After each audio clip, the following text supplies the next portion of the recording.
हरे कृष्ण प्रभु जी।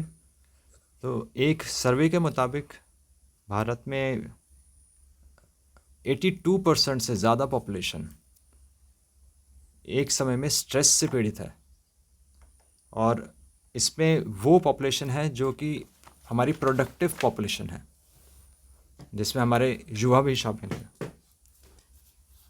तो आजकल इतने स्ट्रेस मैनेजमेंट सेमिनार्स भी हो रहे हैं। हमने भी स्ट्रेस मैनेजमेंट के सेमिनार्स अटेंड किए हैं, जहाँ पर हमें बताया जाता है कि परफेक्शन के लिए एम मत करो, कंट्रोल फ्रीक्स मत बनो, या एन्जॉयमेंट मेनियक मत बनो। तो थोड़ा सा इसके बारे में थोड़ा सा हमें बताइए कि गीता से भगवान का वेल इस विषय में क्या है। हाँ, स्ट्रेस मैनेजमेंट सेमिनार्स तो हैं, और मतलब सिर्फ नॉन डिवोटीज़ नहीं, हमारे डिवोटीज़ भी दे रहे हैं, और मैं बात करूँगा अभी इस पर। बट हाँ, ये कुछ लोग बोलते हैं स्ट्रेस मैनेज करने के लिए कंट्रोल फीक्स मत बनो, हाँ जी। कंट्रोल मत करो ज़्यादा लोगों को, don't control them, do something जिससे वो आपके अपने आप कंट्रोल में आ जाए। ये सारी चीज़ें हाँ जी। गिमिक्स हैं, but the idea is control freaks, ज़्यादा कंट्रोल मत करो, है ना, थोड़ी सी फ्रीडम भी दो उन लोगों को। हाँ जी। बट इसमें पॉइंट ये है कि अगर प्रैक्टिकल लेवल पे लाएं तो ये बहुत ही इम्प्रैक्टिकल एडवाइस है, क्योंकि कितना फ्रीडम देना है, कितना कंट्रोल करना है, वो कैसे डिसाइड होगा। पहली बात तो ये है नहीं, हाँ जी। कितना कंट्रोल करे कितना नहीं, क्योंकि मैं कई कई बिजनेसमैन लोगों से मिलता हूँ जो ऐसे सेमिनार अटेंड करके आते हैं, फिर कहते हैं ज़्यादा कंट्रोल नहीं करना चाहिए, थोड़ा फ्रीडम देना चाहिए, थोड़ा स्पेस देना चाहिए। वेल, कितना करें कितना ना करें, फिर कैसे पता लगेगा। सो एक तो ये प्रॉब्लम है, बट मेन प्रॉब्लम इसमें ये है, इस पॉइंट में, कि कि अगर आप कंट्रोल फ्रीक की बात करते हो तो भगवान तो कंट्रोल फ्रीक है। हाँ जी। हाँ जी। तो भगवान तो कंट्रोल फ्रीक्स हैं, और भगवान क्योंकि लोग कहते हैं भगवान की मर्जी से एक पत्ता भी नहीं हिलता, फिर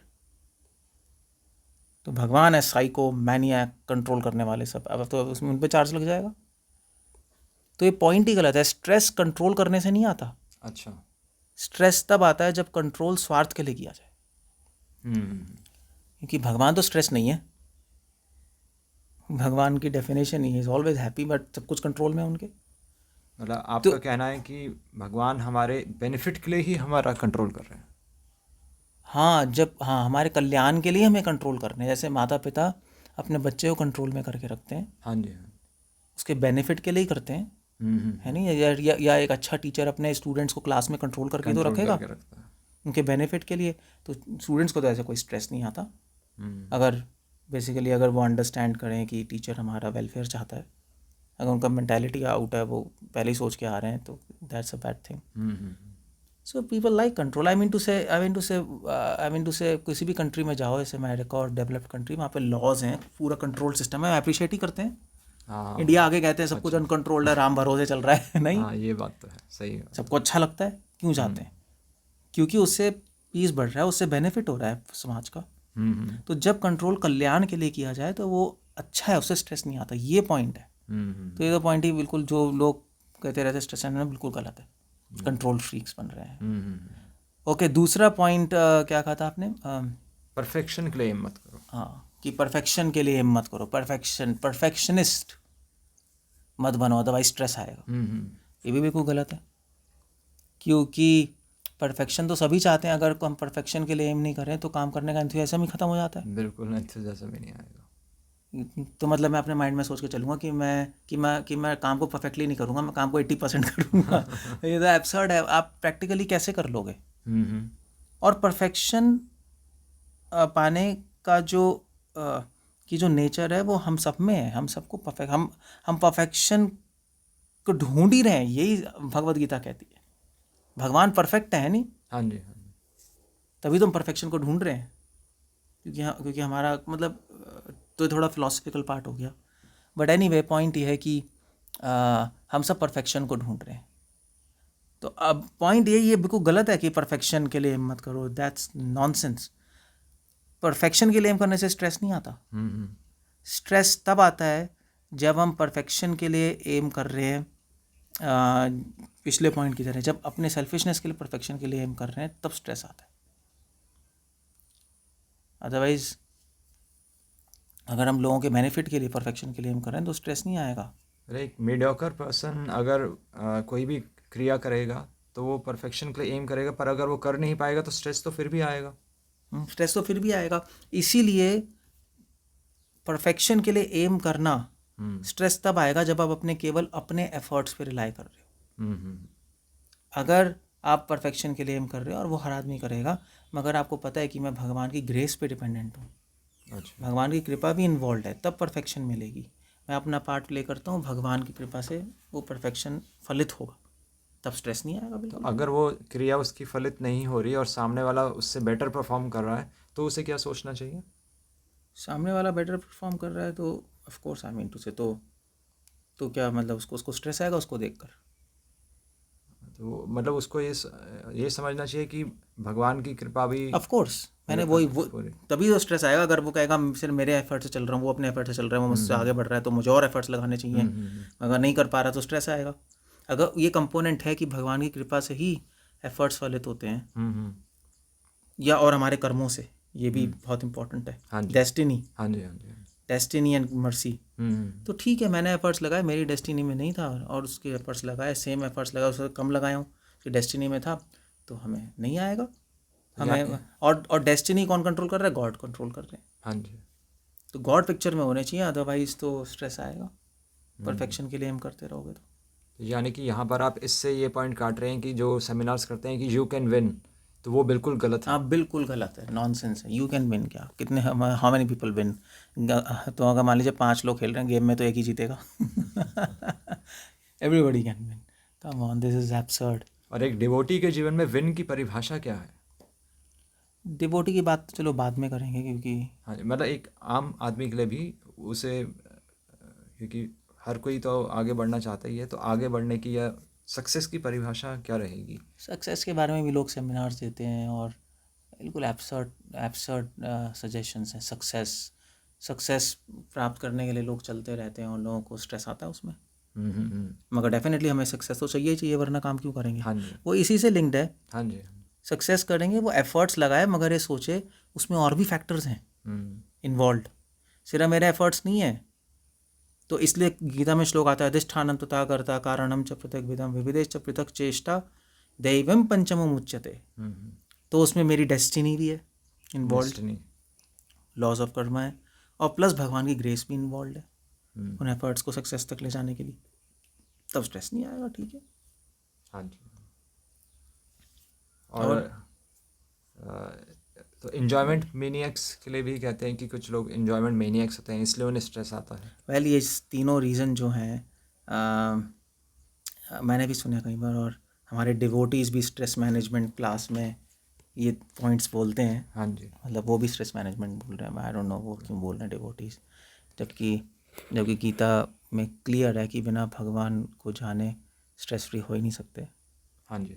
but then they are giving such kind of reasons, और बिना गॉड के इन रीजंस का कोई मतलब ही नहीं समझता है, मतलब बैठता। क्योंकि आप बोले एन्जॉयमेंट मैनिएक्स, ठीक है, ज़्यादा एन्जॉयमेंट के पीछे पड़ते रहोगे तो स्ट्रेस आएगा। वेल, एन्जॉयमेंट हमारी नेचर है, हमारे स्क्रिप्चर्स गीता ये कह रही है, हम एन्जॉयमेंट करना रोक ही नहीं सकते।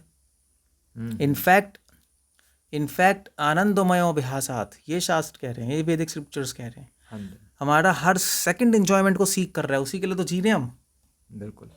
तो मतलब एन्जॉयमेंट मैनिक्स होता क्या है? हम सभी एन्जॉयमेंट मैनिक्स एक तरह से, हम बैठ रहे हैं उसमें भी एन्जॉयमेंट, हम हम कंफर्टेबल पोजीशन में नहीं बैठे हैं तो फिर हम बैठ कैसे पाएंगे? उसमें भी कंफर्ट ही ढूंढ रहे हैं। हाँ जी। तो अब एन्जॉयमेंट मैनिक्स का मतलब पता नहीं क्या होता है। वेल, मोस्ट ऑफली ये कह रहे हैं कि ड्रग्स पीना, शराब पीना, उस लेवल पे चले जाना एन्जॉयमेंट मैनियक्स। बट सब अपने लेवल पे एंजॉय, एक बच्चा, छोटा बच्चा क्या एन्जॉयमेंट मैनियक नहीं है? हाँ बिल्कुल। खेलता रहेगा, ये करता रहेगा, वो करता रहेगा, एन्जॉयमेंट मैनियक। तो ये पॉइंट बिल्कुल गलत है। स्क्रिप्चर्स कह रहे हैं एंजॉय करना मत छोड़ो, but enjoy with God. Enjoy with God. बिना गॉड के एंजॉय, इंडिपेंडेंट एंजॉयमेंट बिना गॉड के करोगे तो स्ट्रेस आएगा। चाहे आप मैनियक कराओ, चाहे छोटा सा करो, ज़्यादा करो कम करो, दोनों में स्ट्रेस आ जाएगा। हाँ जी। That's all. तो तीनों सजेशंस गलत है। बिना गॉड के कोई सजेशन काम नहीं करेगा। तभी भगवद गीता में लिखा है भोक्तारामय तपसाम सर्वलोक महेश्वरम सुहृदम सर्वभूतानाम ज्ञात्वमाम शांतिम रक्षति। प्रभुपाद इस्कॉन के फाउंडर आचार्य उन्होंने बोला कि पीस फॉर्मूला है, 5th चैप्टर 29th वर्स। हाँ जी।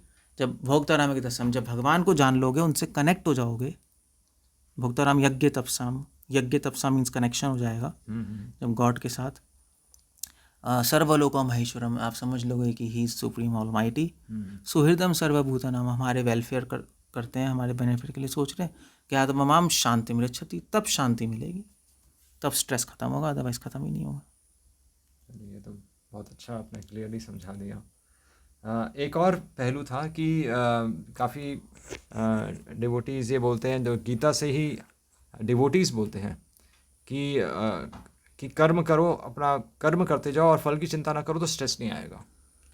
हाँ, हे devotees, stress management through Bhagavad Gita. पहला श्लोक ही आता है। हाँ जी। कर्म करो, कर्मण्येवाधिकारस्ते मा फलेषु कदाचन। कर्म करो, फल की चिंता मत करो तो स्ट्रेस नहीं आएगा। वेल, क्वेश्चन ये है, प्रिंसिपल तो ठीक है कि कर कौन सकता है। पहली बात, कर्म करो, फल की चिंता मत करो, ठीक है। तो बिना फल के कर्म कैसे करेंगे, पहली बात ये। और पहली बात ये तो प्रॉपर अंडरस्टैंडिंग भी नहीं है श्लोक की। कर्मण्येवाधिकारस्ते मा फलेषु कदाचन, कर्म पे अधिकार है, फल पे अधिकार नहीं है। तो कुछ लोग ये भी कहते हैं, हाँ काम करो, फल जो आएगा आएगा, अगर नहीं आया तो सिचुएशन एक्सेप्ट कर लो। हाँ जी। अगर नहीं आया तो या तो उसके लिए काम कर लो या एक्सेप्ट कर लो, ठीक है, भगवान मतलब आ रहा है तो आ रहा है, नहीं आ रहा है, लॉज ऑफ कर्मा से आप समझ लो तो आपको स्ट्रेस खत्म हो जाएगा। बट प्रॉब्लम ये है इसमें कि जब तक मन में इच्छाएं रहेंगी, इंजॉयमेंट मतलब अपने स्वार्थ की, सेल्फिशनेस की, हाँ जी, तब तक कोई कर भी नहीं सकता है। फल का आदमी सोचेगा ही, नहीं आएगा तो वो डिस्करेज होगा, प्रैक्टिकली नहीं होता। तो भगवान ऐसा बोल, कोई रिजल्ट नहीं आएगा तो उसको डर लगेगा और वो कहेगा क्या करूँ क्या नहीं, बिबिल्डर तो आदमी हो ही जाता हाँ है, जी, हाँ जी। चाहे वो कितनी फिलॉसफी सुन ले। भगवान यहाँ पे बोल रहे हैं ये सारे प्रिंसिपल्स तब पॉसिबल हैं जब मुझसे कनेक्ट हो गए। अच्छा। जब भगवान से कनेक्ट होंगे तब सेल्फिशनेस खत्म होगी। सेल्फिशनेस खत्म होगी तब आप फल अपने लिए नहीं सोच रहे हो, हाँ जी। तब आप कर्म ड्यूटी कर रहे हो दूसरों के लिए। तो उसमें अगर फल नहीं आया तो आप डिस्टर्ब नहीं होगे, ठीक है, मैंने अपना बेस्ट ट्राई किया, नहीं आया, क्योंकि आप अपने में नहीं, अपने लिए नहीं सोच रहे ना उसके अंदर। हाँ जी। तो इसलिए भगवान से कनेक्ट होना बहुत ज़रूरी है। भगवान से कनेक्ट होने से हार्ट प्योर होता है तो आदमी बिबिल्डर नहीं होता सिचुएशंस में। तो अभी जो प्रैक्टिसिंग डिवोटी है, अगर उसका भगवान में अभी इतना आकर्षण नहीं है, तभी वो सेल्फलेस सर्विस कैसे कर सकता है? प्रैक्टिसिंग डिवोटी, साधक, मतलब अभी जो कनिष्ठ अधिकारी है, जो नियोफाइट है, जिसको एंजॉयमेंट करने की इच्छा ही है, जो कि फ्रूट्स को भोगना चाहता है। वेल हमारा प्रोसेस ही है, हमारा प्रोसेस ही, वो डिवोशन करेगा, जैसे जैसे भगवान से कनेक्ट होगा वैसे वैसे मतलब स्ट्रेस समय फ्री के होता साथ आप रहेगा। कह रहे हैं कि अपने आप ऑटोमेटिकली ये हो जाएगा, अपने उसके आप लिए हो अभी जाएगा, ज़्यादा जैसे सोचने जैसे की, भगवान से कनेक्ट होगा वैसे वैसे होता रहेगा, अपने आप हो जाएगा। मगर जो ये पॉइंट कह रहे हो भगवान को पिक्चर में नहीं ला रहे, हाँ जी, वो नॉनसेंस है। हाँ जी, हाँ जी। That's the whole point. हाँ जो हमारे डिवोटीज भी गीता से सेमिनार दे रहे हैं और ये पॉइंट लाके कहते हैं देखो ये सूत्र है स्ट्रेस मैनेजमेंट का, नॉनसेंस है, बिना गॉड के कैसे हो जाएगा। हाँ जी, पूरी गीता की थीम ही भगवान को सरेंडर करना है, बिल्कुल। तो वो थीम ही उड़ा दी तो प्रिंसिपल्स का काम करेंगे। ये तो सही बोला। हाँ जी। एक और प्रश्न है कि ठीक है, आपने बोला कि हमें भगवान से जुड़कर हर क्रिया करनी चाहिए, तब हमें स्ट्रेस नहीं आएगा। तो हमारे डिवोटीज़ की ही लाइफ में अगर हम देखें तो वो तो भगवान का नाम भी ले रहे हैं और सेवा भी कर रहे हैं, तो फिर वो भी अपने जीवन में स्ट्रेस क्यों महसूस करते हैं? वेल वो अभी थोड़ी सी बात हो ही गई थी उस पर, क्योंकि वो इतने मैच्योर नहीं अपनी प्रैक्टिस में। अच्छा, मैच्योर नहीं है। जैसे जैसे मैच्योर होंगे ऐसे ऐसे कनेक्शन होगा डिवाइन से, गॉड से, वैसे स्ट्रेस कम हो जाएगा। और वैसे भी आप किसी भी डिवोटी से पूछो जो इस पाथ पे है, आते ही उसको रिलीफ मिलता है।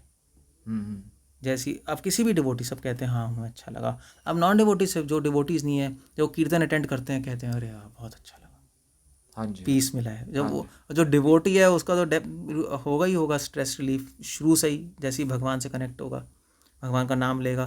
बल्कि रूपा गोस्वामी हमारे एक आचार्य हैं गौड़िया वैष्णव के, उन्होंने बोला है कि क्लेश अग्नि, हाँ जी।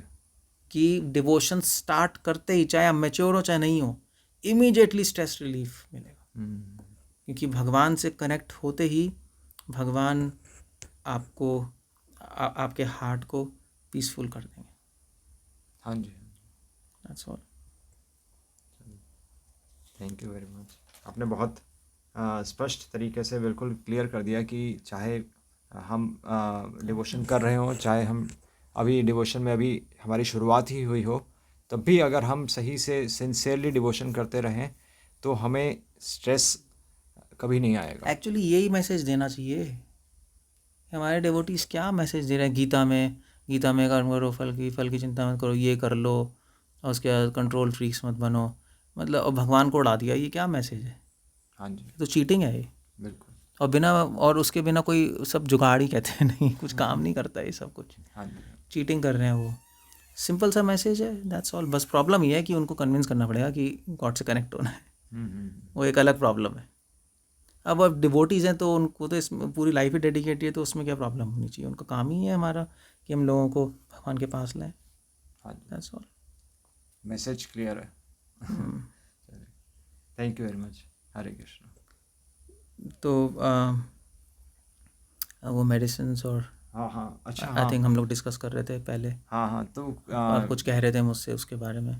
तो कुछ लोग मेडिसिन्स पे भी या फिर ऑकल्ट साइंसेज में हिप्नोसिस जैसे या साइकेट्रिस्ट वगैरह के पास जाते हैं स्ट्रेस रिलीफ के लिए, तो वो चीज़ कितनी हेल्प करती है एक व्यक्ति के जीवन में? वेल मेडिसिन्स लेते हैं, कुछ लोग हिप्नोसिस करते हैं, पास्ट लाइफ रिग्रेशंस करते हैं, हाँ जी, साइकेट्रिस्ट के पास जाते हैं, मेडिसिन्स लेते हैं। तो ये चीज़ें जो जो मतलब कह लो आप क्या कहते हैं, आपका थेरेपेटिक हाँ जी, थेरेपेटिक्स। चीज़ें हैं, जो फार्मूलाज हैं, जो टेक्निक्स हैं, थोड़ी तो काम करती हैं। हाँ जी।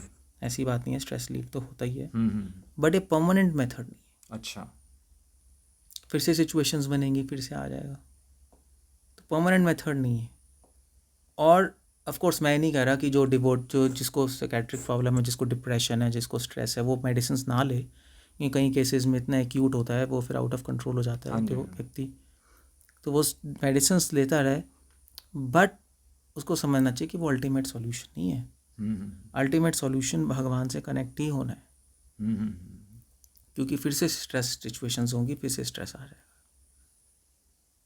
मतलब इन चीज़ों के साथ में अपना डिवोशन ज़रूर कंटिन्यू करता रहे। डिवोशन ही अल्टीमेट मेन सॉल्यूशन है मेंटल स्ट्रेस के लिए, और वैसे भी परमानेंट सॉल्यूशन है। आप डिवोशन करके अल्टीमेटली आप इस वर्ल्ड में भी पीसफुल रहोगे, हैप्पी रहोगे, और इसके बियॉन्ड भी पीसफुल और हैप्पी रहोगे। भगवान के पास चले जाओगे, भगवान प्रॉमिस कर रहे हैं। दैट्स ऑल, खत्म हो गया। Okay, thank you. Hare Hare Krishna. Krishna.